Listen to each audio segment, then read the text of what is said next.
Hi, this is Dr. Rahman, and welcome to Black Women's Health Podcast. Today, we're going to be talking about pessary and a yoni egg. These are two devices that are placed. Sometimes a woman will place one or the other into her vagina. Pessaries come in different sizes and they also come in different shapes. This is obviously called a cube pessary. Yoni eggs also come in different sizes, small, medium, large. This is a small yoni egg. They are made from stone. This is rose quartz. They can be made of obsidian stone, jade, variety of stones. This is made of some synthetic material, plastic type material. Let's see if I can see. This is made from some synthetic type of material. A woman would use a pessary if she had what's called pelvic relaxation, meaning that the muscles of her pelvis had weakened to the point where they were not supporting or uplifting her bladder or her uterus or her rectum. She would insert the pessary. The pessary would provide the support and uplift her pelvic organs. A yoni egg is placed in the vagina. Usually there's a wider end first.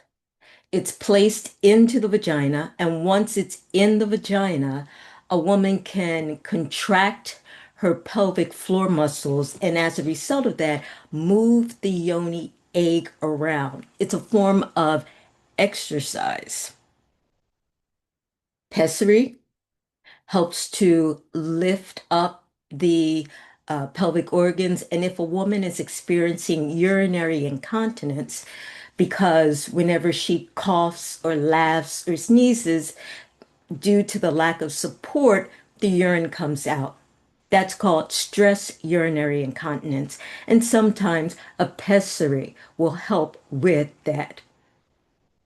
Once a woman has the ability to move a yoni egg by contracting her muscles, it's felt that that increased tone helps to prevent urinary stress incontinence.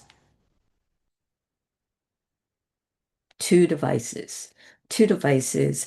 The origin of the pessary, really don't know, but it's said that its name, the pessary, is derived from a Greek word which means oval stone.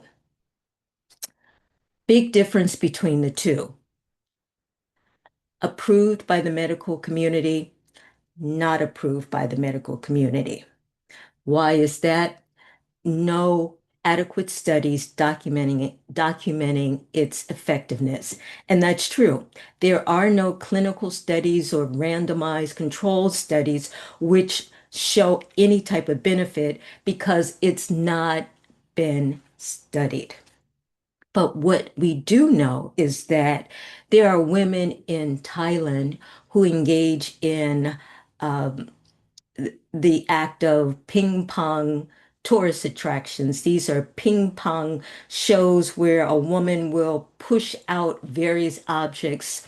Often it was a ping pong ball from her vagina, demonstrating to us the power a woman can acquire through the exercise of her pelvic floor muscles. Now, this is not to condone ping pong sex exploitation. It's wrong. It's dehumanizing. It's dehumanizing.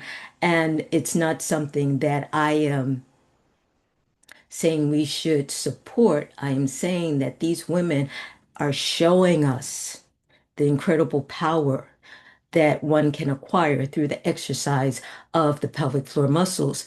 And this might be useful to a woman who's knowing that might be useful to a woman who is postpartum, postmenopausal, or who is experiencing urinary stress incontinence. But here we go. Two medical devices. Well, one medical device, one device that's advertised online. And that's a problem because online you get all sorts of exaggerated and false claims about what products can do and not do because there's not adequate study. And we need to know that not having adequate study doesn't mean it's not helpful. It just means it's not been studied, and usually it's not been studied because there's no large pharmaceutical company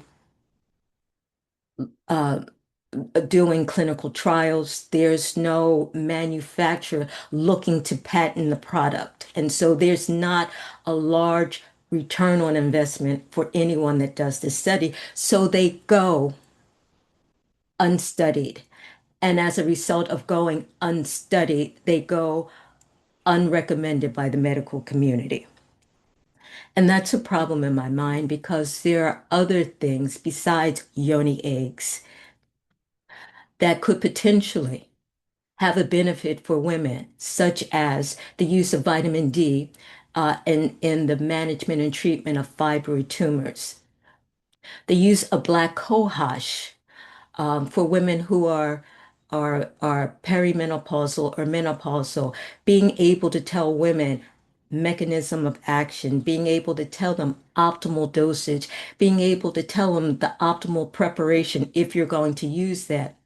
We need to give women more than silence because if the medical community is silent, others, online influencers and charlatans, will come making fantastic claims, and that's a disservice. We women deserve more than silence, snake oil, or scientific neglect. We deserve better. Women will sometimes see the claims online and ask their physician, but if the physician says, no, not studied, that might be a disservice to her. And if she buys these products with these fantastic claims, it's not because she's that gullible. It's because she's that desperate. And I am saying that we can do better if we would only take the time to investigate when we go to when we see these fantastic claims online, look for the clinical trials or what they're basing their claims on. When there are products that women are saying work for them, that we suspect may be helpful, we need to invest the time and money to either prove or disprove.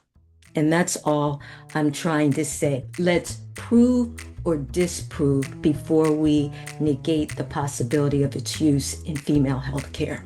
And to the next time, this is Dr. Rahman saying, take care.